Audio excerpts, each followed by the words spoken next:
Mau menyaksikan kajian Buya Yahya tanpa biaya internet? Segera pasang parabola Al-Bahjah TV di rumah Anda. Bebas biaya bulanan dan tanpa koneksi internet.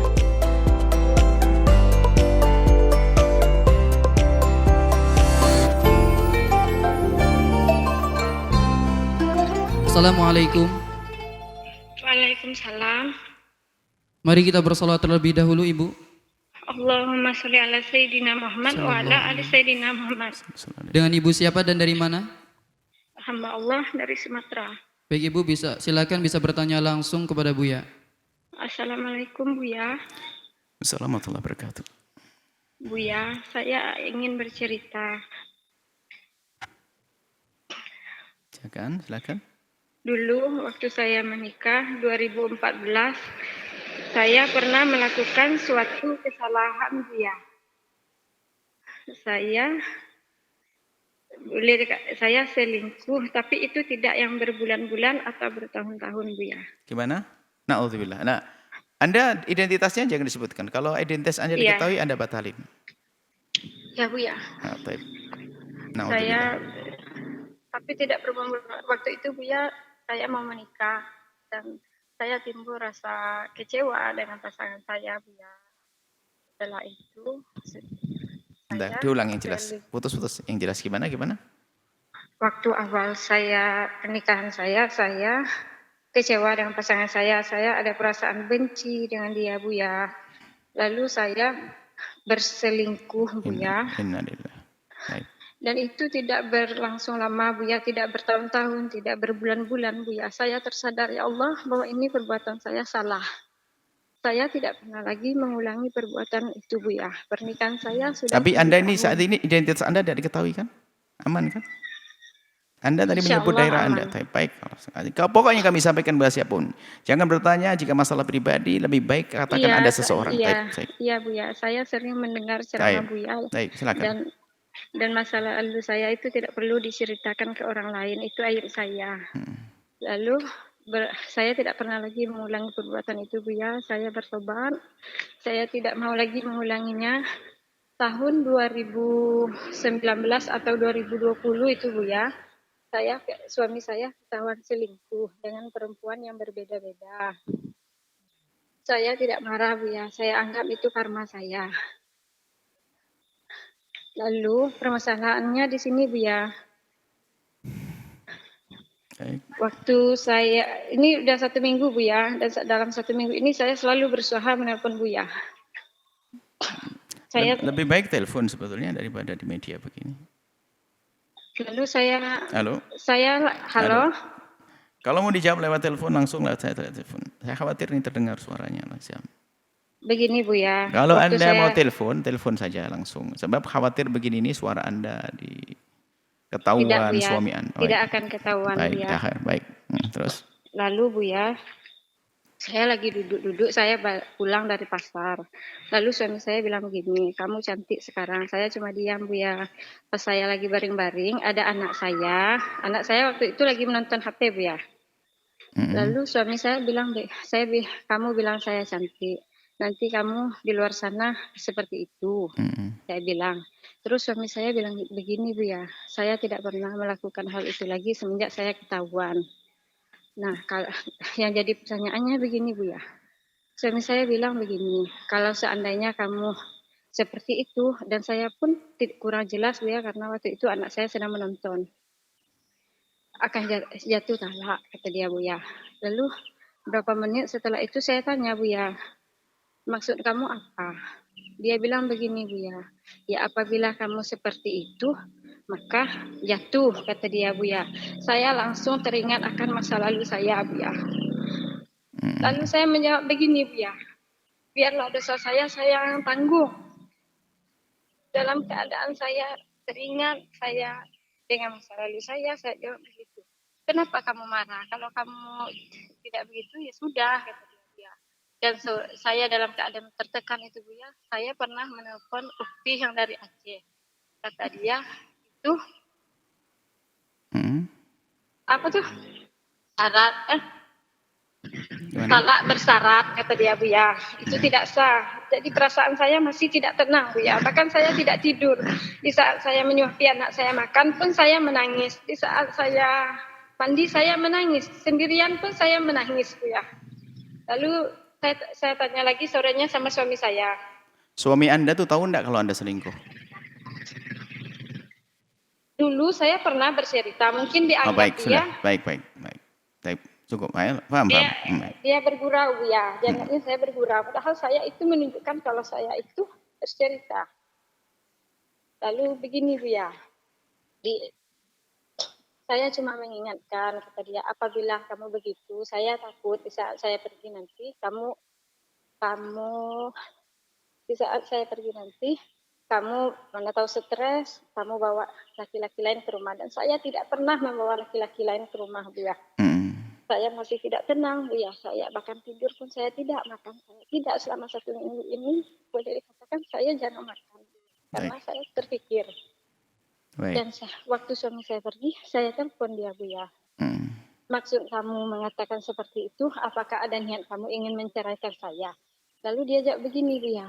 Tidak ada niat untuk menceraikan kamu, cuma mengingatkan apabila kamu seperti itu.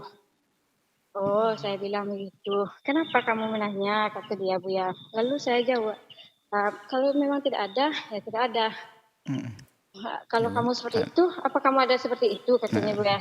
Saya jawab begini, semenjak kamu ketahuan selingkuh, saya tidak pernah membawa laki-laki lain ke rumah. Atau melakukan hubungan terlarang itu Bu ya. Ya, lalu dia jawab, ya sudah. Dia seperti biasa Bu ya, tidak ada perubahan dari dia Bu ya. Lalu saya telepon lagi Bu ya, karena perasaan tertekan saya selalu menonton ceramah Bu ya. Saya selalu tonton bagaimana cara saya akhir bisa nonton Bu ya. Karena ini saya gelisah Bu ya, saya tak tahu apa lagi Bu ya. Lalu saya telepon lagi dia Bu ya. Kamu kenapa lesu? Katanya semenjak saya berkata seperti itu, kamu kelihatannya lesu. Lalu saya jawab Bu ya. Ya kan kita di dalam agama Islam kan tidak boleh menyebut seperti itu. Lalu dia jawab begini Bu ya. Saya mengatakan. Ayo gimana? Silakan, ayo. Halo?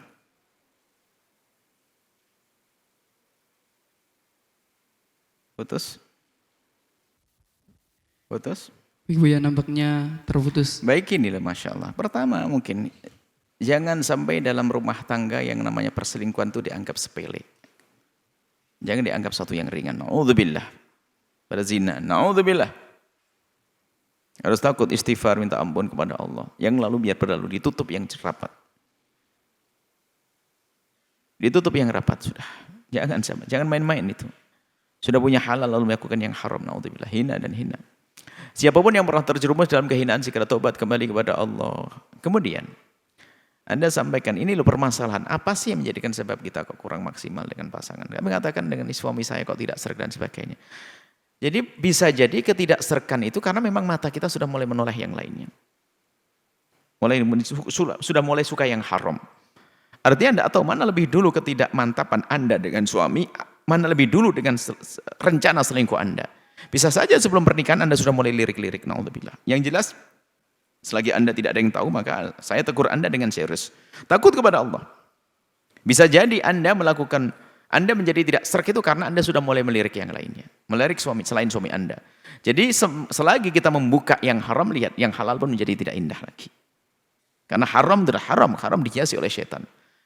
Kemudian Anda sudah tobat, alhamdulillah, semoga Allah mengampuni. Lalu naudzubillah, semestinya memang hal yang demikian tidak perlu diberitahu sama yang lainnya. Tahu-tahunya ketemu suaminya tidak kuat dalam hal ini, imannya tidak kuat, agamanya tidak kuat. Mendengar istrinya pernah melakukan, dia membalas, naudzubillah. Hei siapapun dari hamba yang mendengar suara ini, semoga Allah menjaga keluarga Anda.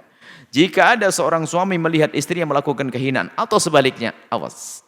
Ingat Allah, jangan membalas dengan kehinaan.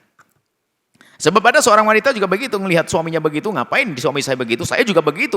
Yang membisikkan setan, suaminya begitu, ngapain kamu tidak begitu. Bahkan setan dalam bentuk manusia, kamu tahu enggak, suamimu pernah begini loh nih. Ini laki-laki yang merusak seorang perempuan yang solehah.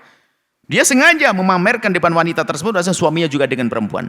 Ngapain kamu mau sendirian? Kamu ayo, mau juga. Berbuat juga. Akhirnya, lihat, balas-balasan, naudzubillah. Berhasil setan mengajak hina dan hina dan hina. Nah, suami Anda termasuk golongan orang terbawa. Tapi semoga Allah berikan kesadaran. Dan di saat dia sudah sadar, Anda pun seharusnya menyambutnya. Anda disanjung cantik, Anda malah mengungkit. Anda ini bagaimana? Anda disanjung Anda cantik, malah Anda tambah. Di rumah bilang cantik, di luar dengan perempuan lain. Nggak perlu Anda ngomong begitu. Seharusnya nggak usah pakai. Masya Allah, makasih. Anda sanjung, Anda ucapkan terima kasih, dan seterusnya. Jadi permasalahan justru yang lebih besar masalah ini. Bagaimana Anda berkomunikasi dengan suami? Kalau suami menyanjung Anda, berarti memang betul dia menyanjung karena mungkin hatinya sudah dipalingkan Allah dari yang lainnya, lalu hanya kepada Anda, lalu menemukan Anda lebih cantik dari sebelumnya. Mungkin. Lalu Anda malah balas begitu mengingatkan tentang sesuatu yang tidak baik. Di sini bilang ke saya cantik, di luar sama yang lainnya. Lah, nggak perlu semacam itu. Kemudian tambah lagi. Di saat dia mengatakan kalau kamu seperti itu, maka kamu akan aku cerai misalnya. Anda pun sudah gelisah, sudah mulai terungkap aib Anda. Malah dia menjadi curiga, kenapa saya ngomong begitu saja kok istri saya kok berubah. Akhirnya menjadikan suami Anda jadi suudzon kepada Anda. Itu suami Anda itu memberi rambu-rambu kepada Anda. Karena Anda pernah kepleset, maksudnya jangan. Kalau sampai kamu melakukan yang serupa, kamu akan cerai, nggak jatuh cerai. Itu ceritanya adalah, itu kan kejadian yang lalu dia sudah tahu. Dan sekarang mengatakan di hari ini. Anda tidak usah gelisah masalah perceraian. Tapi yang perlu dibenahi dalam rumah tangga Anda. Masalah perceraian tidak akan jatuh cerai dia. Dia juga mengatakan tidak ingin cerai. Adalah jika engkau melakukan. Kecuali dia bisa mengatakan, jika engkau melakukan seperti itu, maka engkau akan cerai. Maka dipastikan lagi, seperti itunya mana. Kemudian Anda melakukan tidak? Anda nggak melakukan. Maka tidak. Adapun yang lalu tidak usah dibawang. Yang lalu dia sudah tahu. Pasti bukan itu yang dimaksud. Pasti bukan itu yang dimaksud. Ya ini jadi nggak usah mikirkan masalah perceraian. Justru yang kami lebih peduli adalah Anda jaga kehormatanku maka. Sebab sepertinya masalah perselingkuhan kok enteng banget, itu yang menjadi sedih. Perselingkuhan itu na'udzubillah zina adalah hina. Tapi Anda ini orang baik. Biar sekarang masih diuji dengan begitu, tapi orang baik. Anda berani bertanya, Anda sering dengar ceramah dan sebagainya. Baik, insya Allah suami Anda semakin baik. Sambut dia dengan kebaikannya, sambut dia dengan sanjungannya kepada Anda, sambut dia dengan ingin tobatnya. Jangan Anda lemahkan semangat tobatnya, ya. Dan Anda insya Allah semakin solehah. Lihat. Fokus kepada suami. Khidmah kepada suami, semakin indah rumah tangga Anda. Apalagi sudah punya anak, insya Allah ahli surga semuanya. Allah mengampuni semuanya. Allah a'lam bishawab.